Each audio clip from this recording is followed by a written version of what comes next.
going on, guys? Welcome back to We Won Picks. My name is Jacob, aka the Freckled Salamander, here to bring you my quick pick video for UFC Vegas 79. But before we get into this week's video, we have to reflect back on my perfect card. I went perfect last week for for Noche UFC, excuse me, the absolute perfect card. By the way, Alexa Grasso won round 2. She won round 4. She won round 5. She won that fight. The 10-8 round wasn't even the worst round that guy scored. It was the 4th round. She won the fight. And still, let's get right into the action. UFC Vegas 79. First up, we've got Montserrat Rendon versus Tamires Vidal. And I'm telling you right now, it doesn't make sense to me. These odds do not. I'm sitting here just scraping, clawing, trying to figure out what am I missing in this fight. I understand the toughness of Rendon. I understand the durability, the cardio of Rendon, but she is a very basic fighter. There's nothing wrong with that. She's very tactical, nice and tight with her shots, but everything is just ones and twos. 1, 1, 2, 1, 1, 2, 2.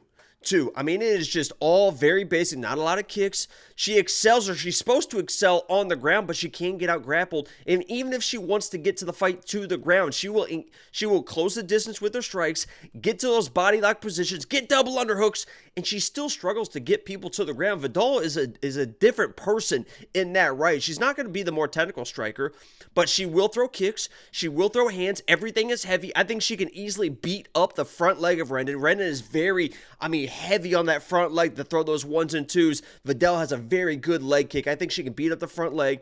If it gets into a clinch position, she's going to be stronger. If it goes to the ground, she's going to be better there. The only thing that I guess I'm worried about a little bit is maybe Rendon can weather the early storm, get to the second round, do kind of enough to win the second round, and then Vidal maybe fades in the third round. I just don't get this, man. I think Vidal comes in and smokes her. Maybe a first round finish. I know Rendon is tough. I just don't think she has anything to offer for a girl like Vidal. So I am very high on Vidal. You can go to WeWantPicks.com, become a premium member. It's only $10 a month to see all the units. This is one of my heaviest bets that I've made in a long time. We'll see how it plays out. Maybe I'm missing something. The odds are like minus 200. I think we all went on minus 200. I don't get it. I don't get it. Whatever. Let's move on to the next one. Hannah Goldy versus Mizuki Inoue. Mizuki. I think it's Mizuki. I'm going to say Mizuki. If it's not, I apologize. Let's just get right down to the brass tacks, right? Hannah Goldy. The biggest question mark for me in this fight is not her skills, because she's not a great fighter, right? She's strong, she's powerful, but she's just just nice and tight with all those strikes. She can't get out grappled. She can't get out striked. Now we've seen she can't get finished. One of the best things she had going for her was her durability. Now we have Molly McCann finishing her the spinning elbow and then on the ground.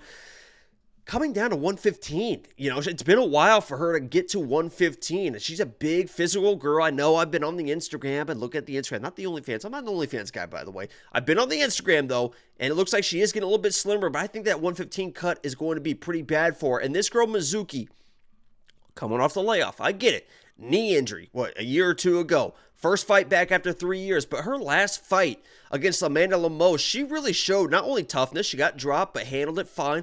Not only toughness and resolve, but I love the pressure fighting that she brings. She really excels on the ground, but she showed off some really nice striking against Amanda Lemos. Kicks, punches, and was kind of bullying Lemos against the fence that entire fight. So I don't think Hannah Goldy is going to come in and bully a girl like Mizuki in this fight. And to get ready for this camp, she has been with the former champ, the champ that lost last Saturday night, Valentina Shevchenko. She has been in Thailand with Shevchenko. Mizuki's been doing her thing, getting the striking sharp. But if Hannah Goldy wants to come in and wrestle, she's probably going to get swept. She's probably going to get submitted. Hannah Goldy's a girl that is just not this level. She really is just not UFC level. She just really is not. She was getting demolished by a 4 and 5 fighter, getting mauled on the ground. Found a Hail Mary armbar. That's her only UFC win. I think Mizuki comes in, really lays the pace, the pressure. Hannah tries to wrestle, and Mizuki handles her on the ground. So that's my prediction.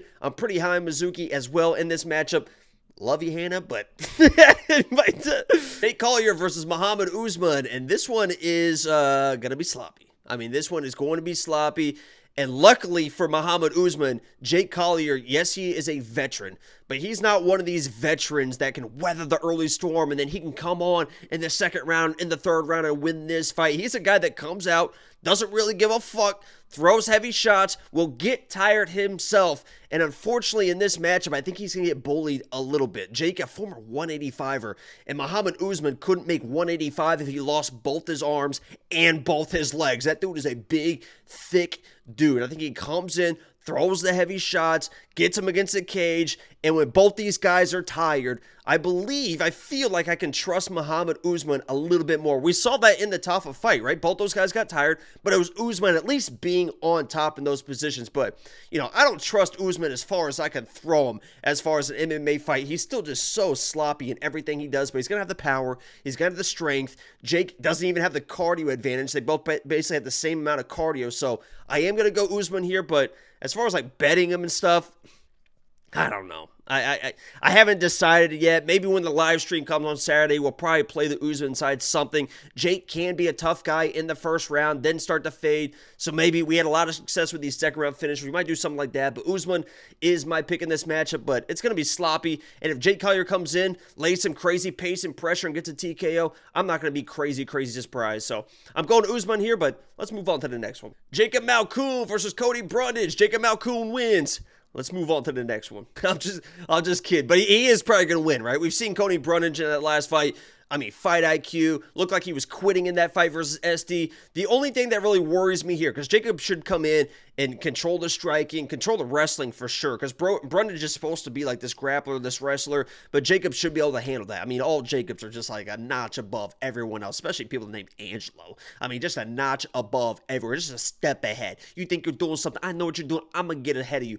But what does worry me a little bit is Cody Brundage. Let's say he's a little bit embarrassed, right? Fighting for his UFC life. He comes in heavy-handed. We have seen Jacob get hit.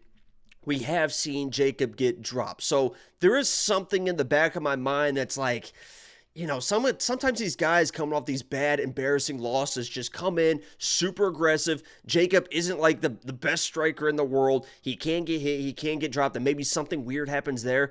But Cody, if he comes in aggressive, that should be even better for a wrestler like Jacob. Level change, be there, top control, all that stuff. So I am going to go Jacob here. I don't want to seem too worried about it. Us Jacobs, we don't fuck shit up. You know what I mean? So Jacob is the pick.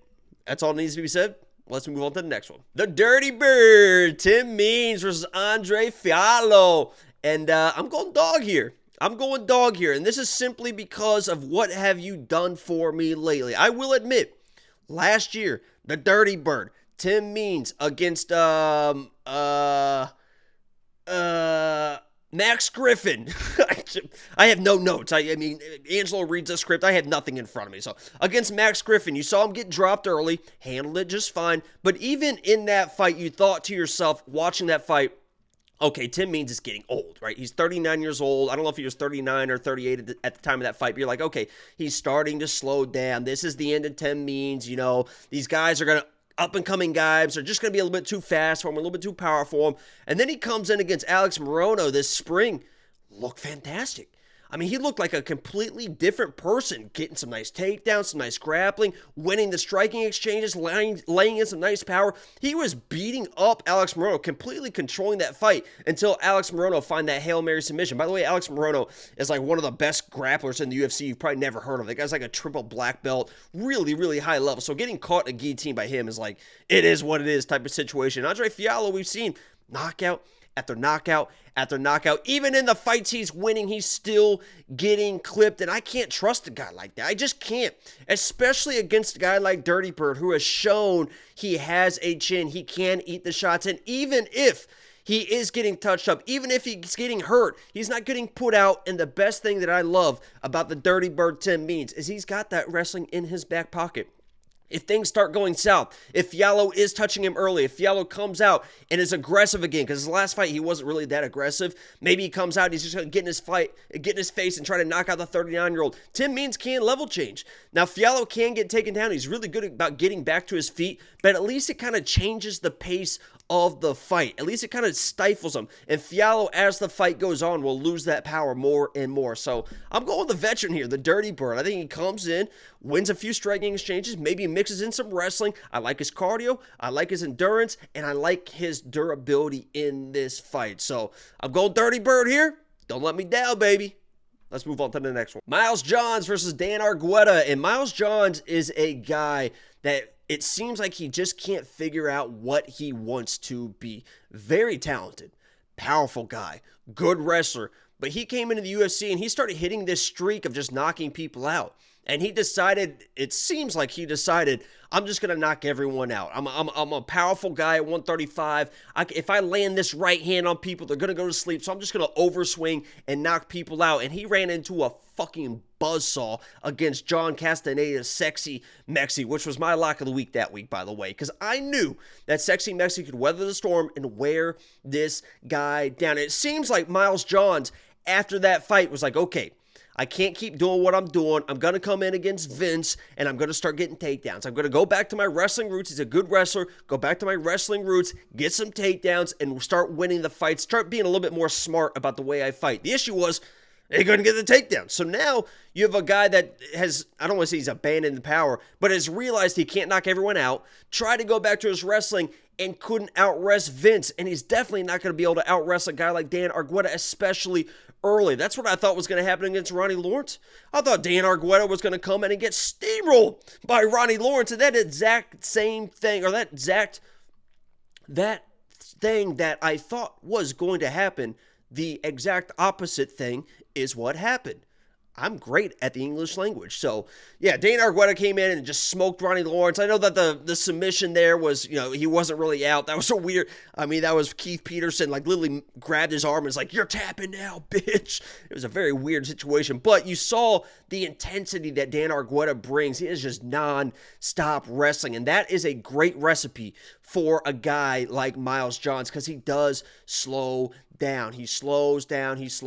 And if he doesn't have that power early, if he doesn't hurt Dan Argueta early, which I do worry a little bit about the entries of Dan Argueta because he can get a little bit too desperate. He can get a little bit too telegraphed with those shots. You know exactly what he wants to do. If Miles Johns did there with an uppercut or something really nice down the pipe, maybe a knee, something like that. He's a powerful guy. He's been around. He's going to be ready, but I think Dan Argueta is just going to be just a little bit too relentless. You're going to start seeing him fade, him being Miles Johns in the second and the third round, and Dan Argueta should be able to take this fight over. So I know what I'm getting with Dan Argueta. I know that he's going to come forward, push the pace. Miles Johns is still it's like he's still trying to figure out who he wants to be, and against Dan Argueta, that's not a good matchup to try and figure out who you want to be because Dan knows who he wants to be, and he wants to be on your back. He wants to be on top. You just like, yeah, I want to be on top of a lot of these women. Charles Jourdain versus Ricardo Ramos, and I honestly, when I first started breaking this fight down, because I know who Charles Jourdain is, right? And I think most of us know who Charles Jourdain is. Good striker, super durable, really tough guy, good on the ground as well. As far as the jiu-jitsu, his biggest red flag is his ability to be taken down. He can be taken down. He stays safe.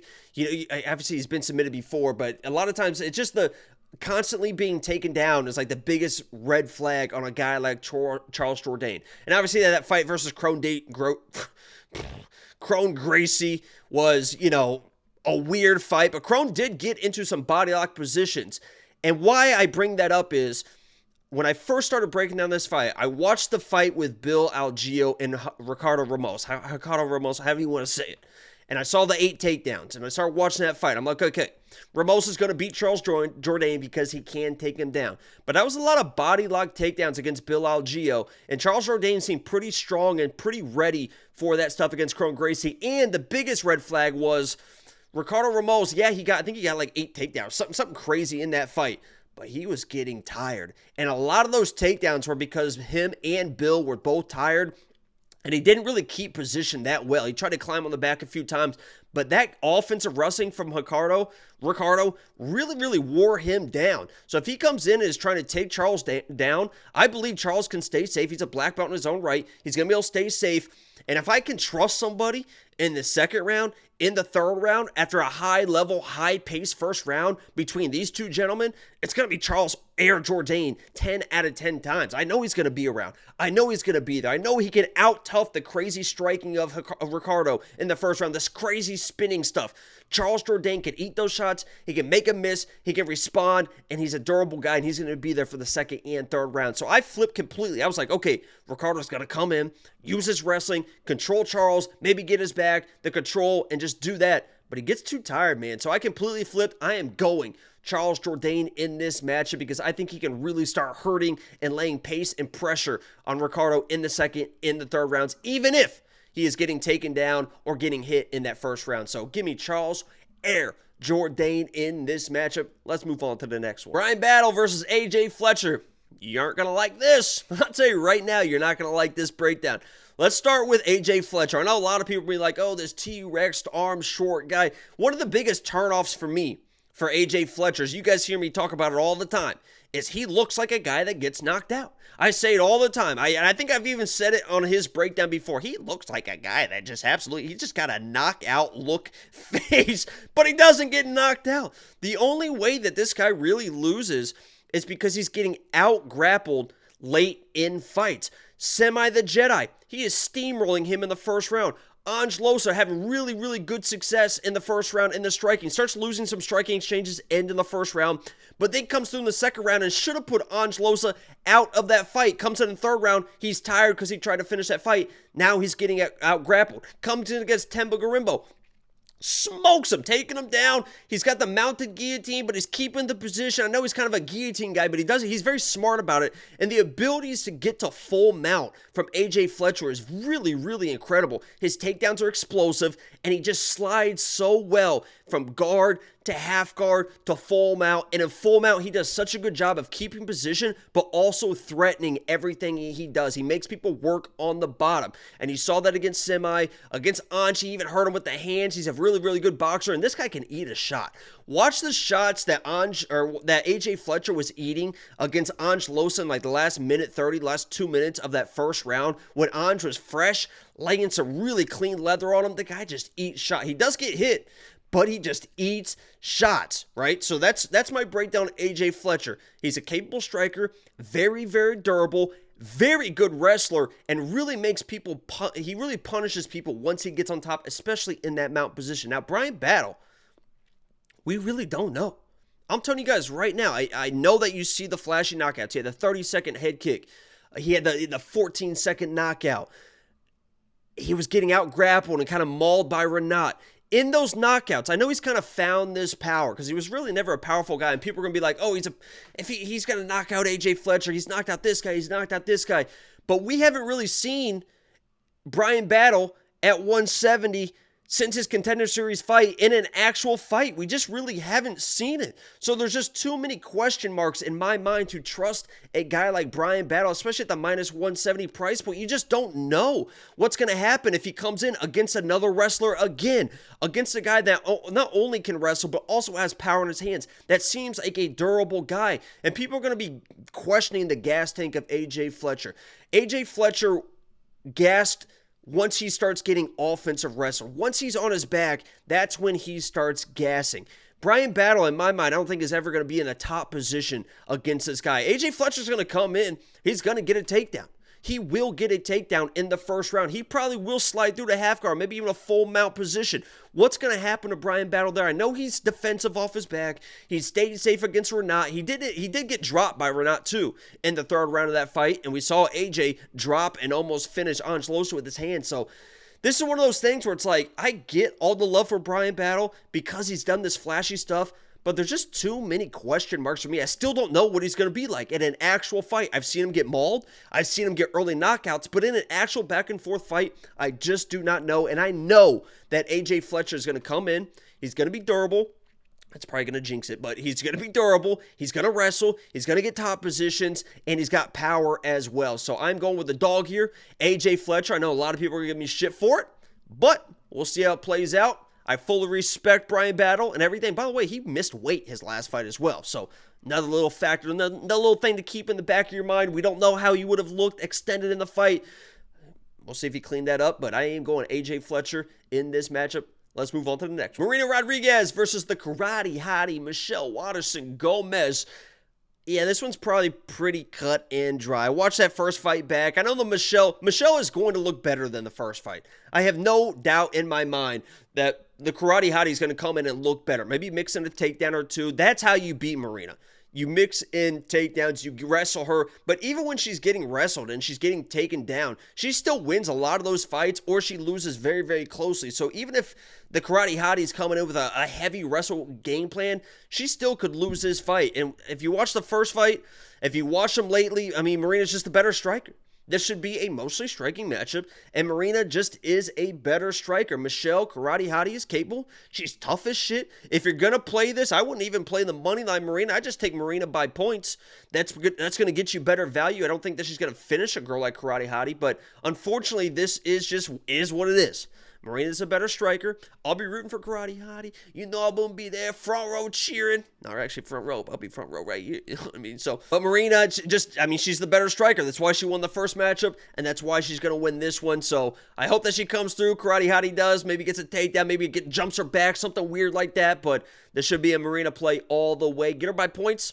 Let's move on to the next. Bryce Mitchell versus Dan Ige. And I am going Bryce Mitchell in this matchup. And obviously it's because of the wrestling. We've seen Dan Ige getting out-wrestled before. And I do worry a little bit, right? Bryce Mitchell's now ballooning up to like minus 200, minus 220, something to that effect. He does get hit. Now, he showed his toughness against Ilya, right? He took Ilya down, by the way. A lot of people forget that he did take Ilya down at the end of that first round. So if he's taking a guy down like Ilya, he should be able to get Dan Ige to the ground. But Dan Ige, by the way, I like Dan Ige. 50K Dan Ige, that used to be my dude. He's got some power in his hands.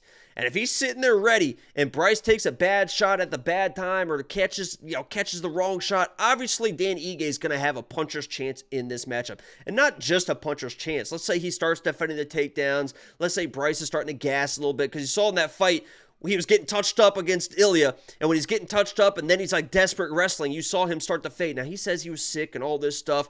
This is going to be one of those things where we're going to find out in this fight if Bryce Mitchell is real or not, because Dan Ige is very capable. He's a good grappler, got some holes in his takedown defense, but he knows how to stay safe on the ground, and he's got real power in his hands. But this should be an obvious step down. You're fighting Ilya. You take him down, you eat some shots, but you get finished. This is like a pocket Ilya in Dan Ige. He doesn't have the wrestling, doesn't quite have the grappling, and definitely doesn't have the speed as Ilya on it with the hands. So, I am going Bryce Mitchell here. He's got to get the takedowns, but don't forget, Bryce has got some weird power in his hands as well. So, if he comes in and gets smoked, that's kind of the end of Bryce Mitchell. If he is who he's supposed to be, honestly, he should smoke Dan Ige. 30-27, 30-26, complete control. So we'll see how it plays out. I am going Bryce Mitchell here. Let's move on to the next one. Fiziev versus Gamrot. Damn, man, both these guys are my dudes. If you guys have heard me on this channel for a couple years, I've been saying Gamrot is like a future champ. He's a future. I had him versus Arm, and he smokes Arm. And a lot of people didn't think he smoked Arm, but I had him in. I love these guys. Fiziev the exact same way. I was like, oh my god, he's gonna smoke Gaethje. He was winning that fight, then he started fucking around. He started brawling with Justin Gaethje, which was never a good idea. 5-round fight. I know a lot of people are going to be like 5 rounds. Gamrot's going to wear him down. Fiziev gets tired. He gets tired, and Gamrot's going to wear him down, get the takedowns, blah, blah, blah. Gamrot gets tired too.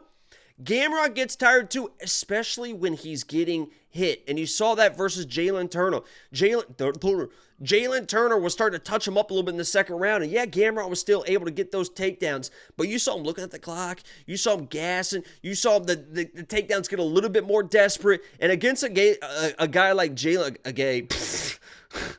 against a guy like Jalen Turner, who also started fading in that fight, he was able to get the takedowns. He was able to keep control. Fiziev, both these guys, by the way, I believe both these guys are going to get tired if it extends. If it gets past the second round, both these guys are getting tired. Neither one of these guys is a quitter. Gamrot's not going to quit. Fiziev is not going to quit. You saw that against RDA. People keep saying that he's going to gas, but forget against the fight against RDA. Defended, 14 takedowns, something like that. Got a 5th round finish. This guy has been there and done that before. His striking is absolutely elite, and that's what it comes down to in this fight. Gamrot is not even close to the same striking as Fiziev, but Gamrot will strike. He has to strike to set up his shots.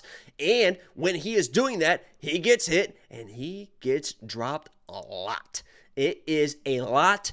And even when he's not getting dropped, he is still getting hit. And you do not want to get hit by this guy Fiziev, especially early. And Fiziev has shown through his UFC career, he is constantly getting better and better and better at defending, not only defending takedowns, but using his own wrestling, using his own, judo when somebody tries to take him down. So yeah, I understand the wrestling prowess that Gamrot brings into this fight. If he gets a takedown or two, I'm not going to be super surprised. But Gamrot isn't the best at keeping control. He gets a lot of takedowns, but I'm telling you right now that the Vegas judges more and more hate that bullshit. They hate the holding. They hate the holding against the fence. They hate the control. They want to see damage done. They want to see striking. They don't want to see people crotch sniffing for fucking 5 rounds. We've just seen them start to lean by the way they judge